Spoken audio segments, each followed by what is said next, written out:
সকালে আগুনের খবর পেয়ে জেলা প্রশাসনিক ভবনে ছুটে আসলেন দমকল কর্মীরা, কিন্তু এসে দেখলেন আগুন তো দূরের কথা, কোনো ঘটনাই ঘটেনি প্রশাসনিক ভবনে।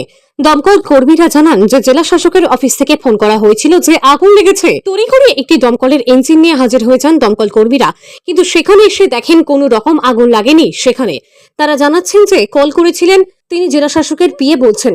তিনি আরো জানান যিনি কল করেছিলেন তিনি মিথ্যে খবর দিয়েছেন, অতএব তার অবশ্যই শাস্তির ব্যবস্থা দরকার।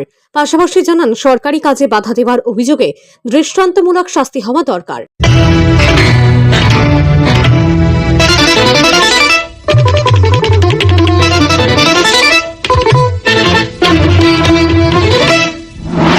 ডিএম অফিসে কি খবর পেয়েছিলেন? ডিএম অফিসে আগুন লেগেছে বলে মানে জানানো হয়েছে আমাদের অফিসারকে। যাই হোক আমরা এসে ইনকোয়ারি করলাম, করে দেখছি যে না, কোথাও কোনো আগুন নেই, ফিরে যাচ্ছে। কি পরিচয় দিয়েছিল নিজেকে? নিজেকে ডিএম অফিসের মানে কি বলছে আপনার পিএ, এই পরিচয় দিয়েই ফোনটা হয়েছিল। এই যে সরকারি কাজে এই যে একটা এমার্জেন্সি হ্যারাসমেন্ট করলো, এটার জন্য তো অনেক শাস্তি হওয়া প্রয়োজন, কিন্তু বর্তমানে এখন কতটা হবে সেটা এখন সময় বলে দেবে।